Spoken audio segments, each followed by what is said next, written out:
ลูกมื้อนี้เนาะก็บ่มีหยังตอบบุญแทนคุณก็คือเอาหลักธรรมคำสอนของพระพุทธเจ้า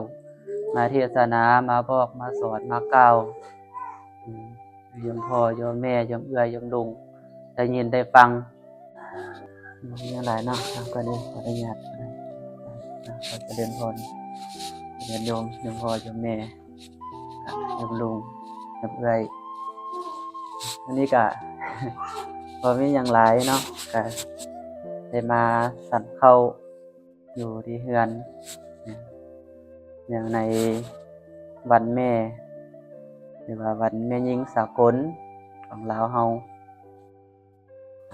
ฟังด้วยความเคารพมือก็ได้เนาะเอามือลงฟังด้วยความเคารพก็ถือว่ามื้อนี้ก็ได้มาสั่นเข้าได้นิมนต์พระสงฆ์องค์ข้าเจ้าเข้ามาสู่เฮือนได้บนพระอาจารย์มหาสารามไสเพิ่นมาเยี่ยมยามในเฮือนเฮานี่ล่ะฟังเทศน์ฟังธรรมใดเป็นข้อคิดข้อธรรมให้นำเอาไปฝึกไปปฏิบัติวันนี้ก็เป็นวันแม่ก็ที่มาอวยพรใจให้พรหรือว่าให้ธรรมะให้ข้อคิดก็ให้โยมพ่อโยมแม่โยมเอื้อยโยมลุงได้ยินได้ฟัง เฮ็ดจั่งใดให้เป็นบุญเฮ็ดจั่งใดให้เป็นกุศลอย่างในวันแม่ก็เราระลึกถึงคุณของมารดาที่ให้กำเนิดเกิดมาตั้งแต่น้อยจนใหญ่อุ้มท้องได้9 เดือนได้คลอดออกมาได้เลี้ยงดูจนเติบใหญ่จนลูกได้เป็นผู้เป็นคนได้เข้ามาบวชอยู่ในพุทธศาสนานี้เมื่อบวชเข้ามาแล้วก็บ่มีหยังตอบบุญแทนคุณพ่อแม่เพราะว่าก็ยังอยู่ในเพศสมณะการสิตอบบุญแทนคุณของพ่อแม่มี2อย่างก็คือการตอบบุญแทนคุณ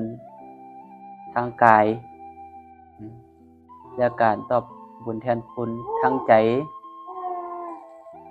การตอบบุญแทนคุณทางกายคือแนวใดการตอบบุญแทนคุณทางกายก็คือยามเจ็บไข้ได้ป่วยหรือว่าเป็นพยาธิโรคาเนาะก็เบิ่งแยงรักษาบ่ว่าจะเป็นเจ็บแข้งเจ็บตาเจ็บหยัง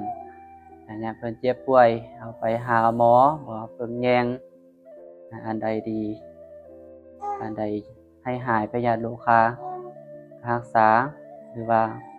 สิ่งใดจำเป็นแท้ๆหรือมารดาที่ให้กำเนิดหรือว่าเป็นเอื้อยพระพุทธเจ้าเพิ่นก็ได้ทรงอนุญาตให้หรือว่าเป็นอุปถากรักษาบ่แต่ว่าบ่มีแท้ๆจำเป็นเนาะบ่มีให้เอื้อยนวดแข้งนวดขาบ่พาไปนั่นไปนี่เฮ็ดได้ทรงอนุญาตอันนี้คือการดูแลทางกายและดูแลทางใจเด้ดูแลทางใจก็คือให้ธรรมะบวชเข้ามาแล้วเอาให้ธรรมะให้ข้อคิดมีอยู่4ประการคืออันที่1สอนให้ผู้ที่บ่มีศรัทธาให้มีศรัทธาในหยังศรัทธาในพระรัตนตรัยก็คือคุณพระพุทธ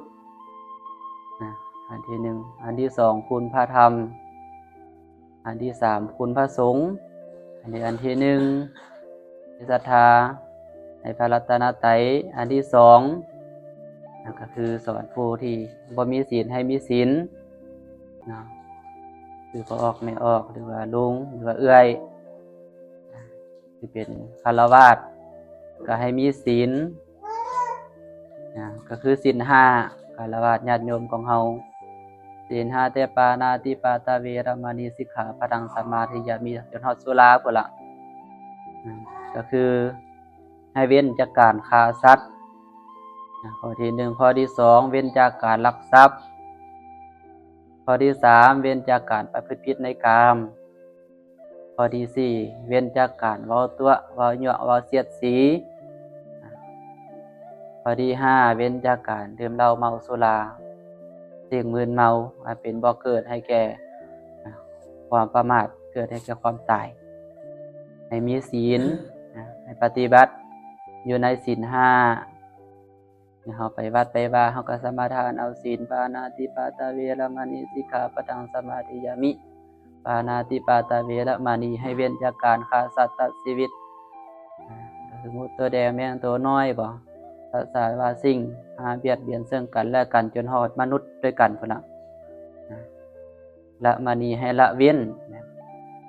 สิกขาปะทังสมาธิยามิ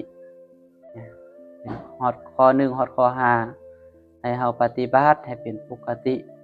เฮ็ดอยู่เนืองๆให้มีศีลประดับจิตประดับใจว่าจะเฮ็ดสิ่งใดให้ฮู้สิ่งนี้ผิดเนาะสิ่งใดถูกเนาะให้ให้เฮามีศีลอันที่2อันที่3ให้มีความจาคะจาคะเสียสละละความตณีละความขี้ที่ก็คือให้รู้จักการให้ทานรู้จักการให้ทานอะไรทานให้แก่ผู้มีศีลการให้ทานก็มีแต่ละลำดับสหันทานให้สัตว์เดรัจฉานก็ได้บุญคือกันแต่สิได้บุญน้อยหรือบุญหลายทานให้แก่พระภิกษุสงฆ์บ่พระอริยสงฆ์ไปให้รู้จักการให้ทานการเสียสละเพื่อแผ่ถึงกันและกัน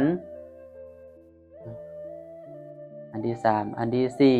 4จะผู้ที่บ่มีปัญญาให้มีปัญญาก็คือการฟังธรรมหลายๆนี่ล่ะ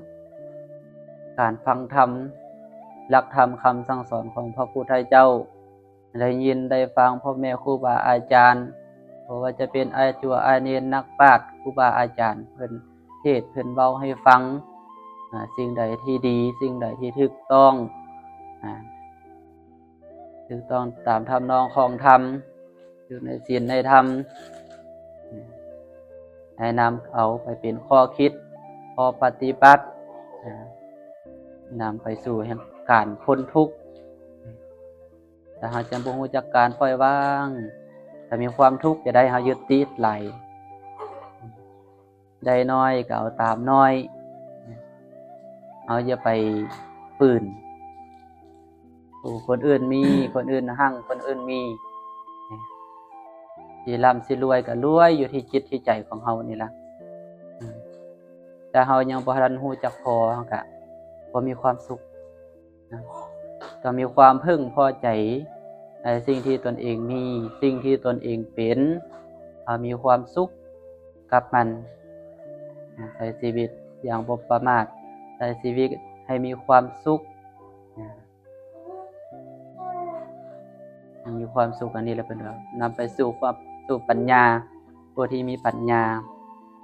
ให้รู้แจ้งในธรรมรู้แจ้งในอริยสัจ4ในธรรมะมีองค์8อริยสัจ4ก็คือเว้าเมื่อกี้นี่แหละ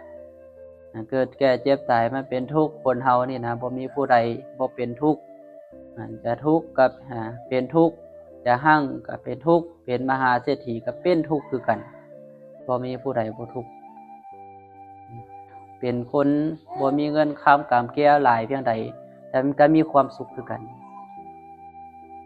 แต่ละคนความสุขมันต่างกันอยู่ที่ความพึงพอใจในสิ่งที่มีพอใจในสิ่งที่เป็นอันนี้ก็เป็นสุขถ้าบ่มีความพึงพอใจในสิ่งที่มีสิ่งที่เป็นมันก็เป็นทุกข์คนเฮาให้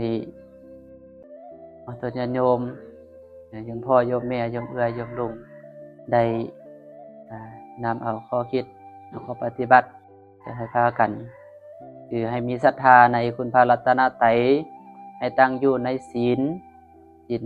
5ข้อหรือก็ให้มีจาคะเสียสละและความขี้ที่ให้รู้จักการให้ทาน